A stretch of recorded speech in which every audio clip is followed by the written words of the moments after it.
You know what I keep noticing every time another powerful man gets exposed? The world just immediately zooms in on him as if it's some isolated incident instead of a product of the environment that created him. And that's why this video is called P. Diddy is bigger than P. Diddy, because he is. This isn't really just about one man doing horrific things behind closed doors. This is actually about the culture that taught him he could, right? The culture that frankly protected him while he did it. The culture that rewarded him financially and socially and professionally for decades, while women around him stayed silent because speaking up was too dangerous. Diddy isn't a glitch. He is the literal blueprint. And I'm going to tell you something later in this video that will make the entire pattern impossible to unsee, so stay with me. We act like these cases just come out of nowhere, right? Like we suddenly discover that a man with massive power has been abusive for years. Nothing shocked me less than reading about this story, because nothing about this was sudden. It never is. Men like him are shaped long before their first act of violence ever hits the internet. They grow up in a culture that praises dominance and excuses rage, sexualizes violence, objectifies women, and tells men they're owed access to basically whoever they want. And then they enter the industry that amplifies all of that tenfold, right? Fame and money, entourage, gatekeepers, yes men, a culture that treats women as props or accessories or even rewards. You think that doesn't shape a man? It absolutely does. And the truth is, Diddy is no exception. He is exactly what a system like this produces. And there's a very specific reason that this pattern repeats with men like Weinstein and R. Kelly and Epstein.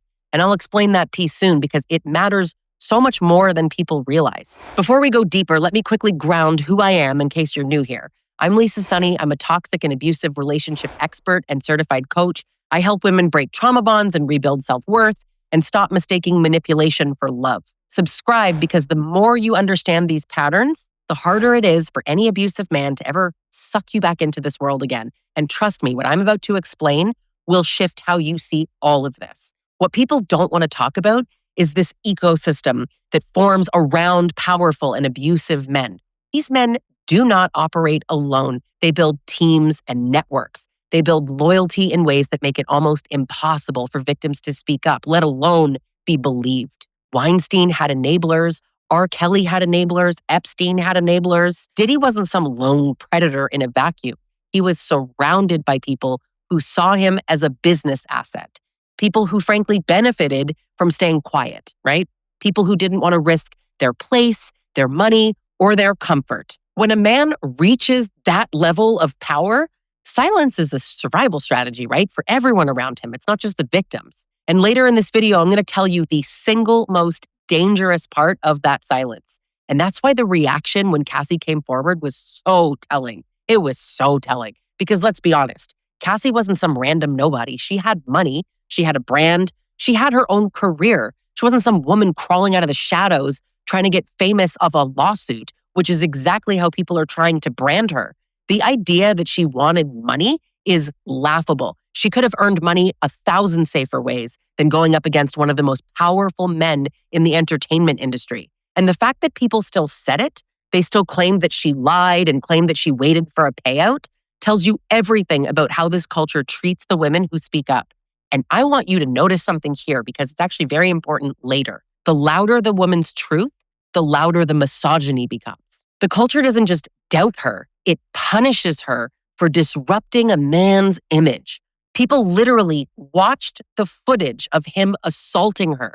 They watched him grab her, throw her, and drag her. They watched it with their own eyes. And still, some people said, he changed, or she provoked him, or this video is old. Like, why does that matter? She probably deserved it. That's how conditioned people are to protect a powerful man's image. It's just innate. They ignore all of the evidence that they are staring at if acknowledging it is going to cost them their fantasy of who they thought he was. And what I'm about to say, delete that. Their fantasy of him was that he was a great guy and he was friends with what? Oprah? Ellen? What I'm about to say next is one of the clearest examples of how abusive men manipulate public perception, so keep listening. Now, he released a video denying everything, right? Does everyone remember that? He was trying to paint himself as this misunderstood, falsely accused man, and people believed him. And then when the assault footage came out and it proved that he was a liar, unsurprisingly, he switched to, you know what, I'm sorry, I've grown, I take accountability, and I've changed. He proved himself a liar in real time, and people still chose to believe the second version, believing he's changed, right? Because what? That's easier than admitting that he was exactly who the victims all said that he was. This is the redemption arc economy. Powerful men, they don't fall. They rebrand, right? They hire crisis managers and PR people. They rehearse apology videos. They sell you a narrative of growth because they know that the public wants to forgive them. But this is also where people really tell on themselves because they analyze his apology with so much more empathy and depth than they ever gave Cassie's fear. That is the parasocial bond that's just kind of stronger than people want to admit, right?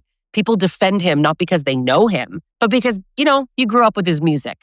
They built memories around the image that he sold. They created this version of him in their heads, and they cling to that version like it's more real than the footage in front of them. Nostalgia can make people kind of irrational, right? Makes them protective. They'd rather believe a man they've never met than a woman that they watched suffer with their own eyes because the fantasy matters more to them than her lived reality.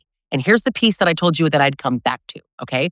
This is exactly why the Weinsteins and the R. Kellys and the Epsteins were protected for so long. Because when men bring value to the public, right? Entertainment, nostalgia, talent, influence, the public becomes part of their defense team. What people forget is that speaking up against a powerful man isn't just scary, it's punishing. Women get dragged online, accused of lying, threatened, sued, stalked, blacklisted. When you leave an abusive man with money, you aren't just leaving. You're stepping into a war that you didn't even choose to have. And the public often becomes his army. Every woman who comes forward makes the next woman a little braver, and that terrifies men who rely on silence. The fear isn't that victims will lie. The fear is that more women will tell the truth. And if you've ever wondered why everyday abusers behave exactly like celebrity abusers, this is why. The scale is different, but the psychology is identical. Deny, deflect, minimize, charm, blame, rebrand, repeat. And people love watching the downfall, right? They love the raids and the headlines and the shock of it all and the drama.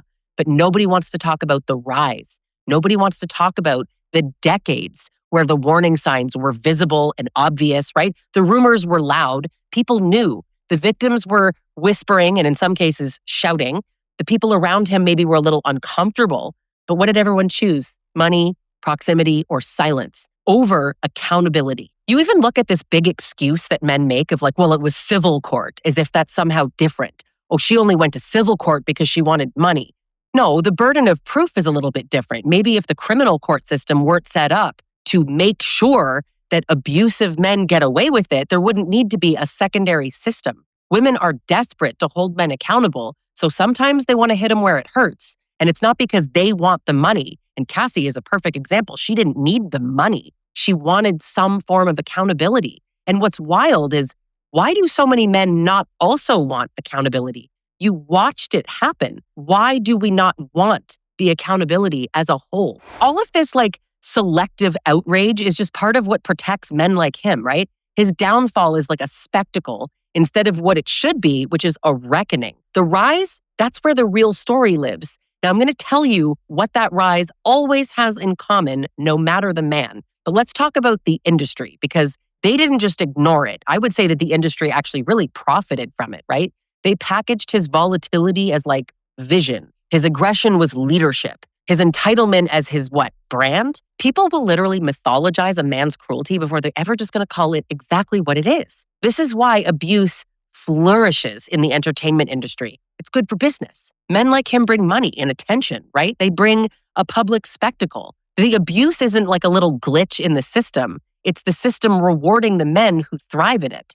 And that's honestly why every industry, like music and film, tech, politics, it keeps producing the same type of man. The environment is fertilized for it now. Now, the wildest part is how people talk about timing, right? Why now? Why'd she bring it up now? Why years later? Why didn't she say something sooner? You don't know when she brought it up first. That's not necessarily always published, because you don't speak up against a man like that unless you are ready to basically burn your entire life down. Because you don't just go around accusing a billionaire when you're 20 years old, alone and terrified and fully aware that the world will protect him long before it protects you.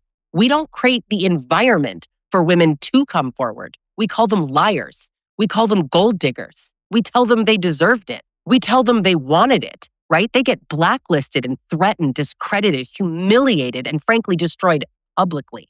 If you Google Cassie, what do you think comes up? We have decades of evidence proving this. So of course victims wait until they have resources or support or distance, therapy, children of their own, or simply just enough exhaustion to stop caring about the fallout. The question isn't why now? That's stupid. The real question is, how did she survive long enough to speak at all? And here's the part that kind of ties this all together. Diddy isn't really the problem, right? He's just the outcome. He's what happens after you place a highly entitled man inside a male-dominated industry that rewards aggression, excuses violence, and treats women as completely disposable. He's just what happens when a man's power grows faster than his accountability. He's what happens when the whole culture prioritizes a man's reputation over a woman's safety. People around him know, and they decide that it's easier, more profitable, right? To just look away, to just close their eyes. We love the lone monster narrative because it lets everybody else off the hook, right? If he's just one bad man, then nobody has to question the entire culture, patriarchy, that made him possible. But he's actually not an anomaly at all. He's a mirror.